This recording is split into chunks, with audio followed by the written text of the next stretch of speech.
ringrazio Rinaldo, il suo lavoro è sempre importante nella ricerca nel mondo della musica, dovremmo la definizione. Ciò che lo conosciamo è un po' l'istrumentista, musica tradizionale piemontese, e tra gli ultimi lavori la portata a conoscenza queste monferrine di Cogne. Noi siamo appassionati di musica, Beatrice è una studiosa di danza antica e siamo andati a finire a Cogne. Perché Cogne?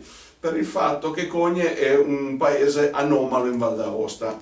Innanzitutto i cugnens non sono propriamente valdostani, i cugnens arrivano dal canavese perché il loro patois è molto simile a quello della Valsoana. Voi sapete che nei tempi antichi era più facile attraversare le montagne che farci il giro intorno, quindi i cugnens arrivano dalla Valsoana e arrivano in tempi antichi, arrivano addirittura prima della colonizzazione romana. Un'altra cosa interessante di Cogne è che tra 700 e 800 è vissuto questo dottor Grappen.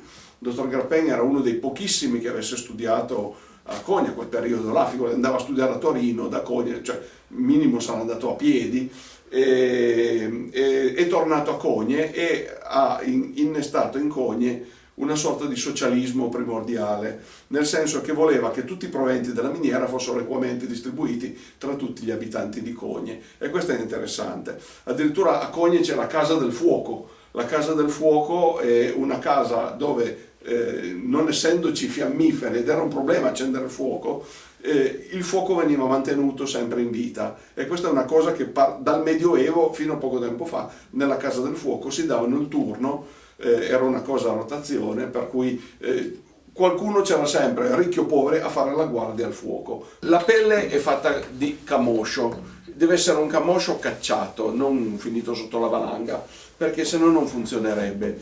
Da un camoscio si ricavano 3 tamburi. Normalmente il tamburo è lo strumento dei coscritti. Una volta per ogni classe si costruiva un tamburo solo, perché la montagna non prevedeva l'impiego di soldi per fare più tamburi, che comunque per fare un tamburo un minimo bisogna spendere. Quindi ne facevano uno per ogni classe di coscritti. Adesso con il benessere ogni coscritto ne ha uno, comprese le donne. Anticamente il tamburo era solo appannaggio delle donne, perché la donna aveva il potere del canto e il potere di suonare il tamburo. Le antiche culture dicono che il tamburo sia il battito del cuore della terra e il canto sia, diciamo, il contatto con il divino, con l'universo. Quindi la donna, che era una sacerdotessa, aveva il compito di collegare la terra con il divino, quindi solo loro potevano toccare il tamburo. Il suono cattivo che fa.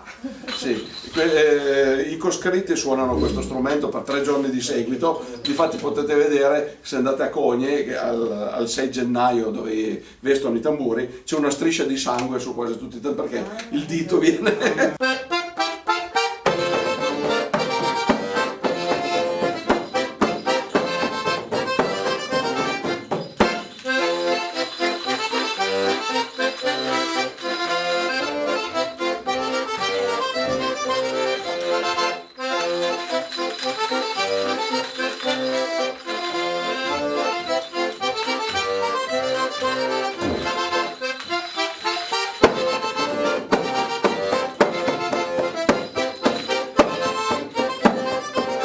Giorgio Cavallo, edizione Chiaramonte. Lo risulto perché penso che surtout alla portamlo un bel lavoro da cerca, a zona lunga la capitaia anche i francesi, Napoleone, l'hanno occupato al Piemonte, e libertà, fraternità e egalità, i francesi hanno carrozza e noi altri a pe, nel senso che... Io ho fatto una ricerca decisamente corposa sulla rivoluzione per un motivo direi molto attuale, perché la rivoluzione francese secondo me è uno dei momenti storici che più ci è vicino, nonostante la lontananza temporale, perché la nostra cultura viene dalla rivoluzione francese. Il mondo moderno nasce nel 1789 con lo scoppio della rivoluzione e con la presa della Bastiglia. Sembra una data di nascita molto lontana nel tempo, in realtà è molto vicina, perché la rivoluzione francese ha semplicemente tagliato la testa all'Ancien Régime e quindi a questo mondo di antico regime che era in realtà il mondo europeo, l'Europa venuta fuori dal Medioevo, che ha sviluppato il Rinascimento, che ha sviluppato una sua cultura peculiare che volta per volta, dalla Rivoluzione francese fino a oggi, sta venendo assolutamente tagliata, spazzata via. Per la prima volta i contadini pigliano le armi e vanno a combattere in nome del Piemonte, non solo della comunità. Questo è un dato di fatto che per contrastare i francesi nel 1792, 93, 94 si usa il termine Piemonte e addirittura durante le insorgenze antigiacobine si parla in nome di una comunità piemontese. Quindi c'è un sentimento patrio che si è sviluppato durante il Settecento e che trova la sua prova provata durante le insorgenze contro questi barbari atei che vengono a invadere un Piemonte che invece è ancora ancorato a questo ancien regime. Lui trovato principi per fare di sairadi a tema culturale locale, ogni giorno a fare e a dire non cariese, non cassare, senza insomma pretagli.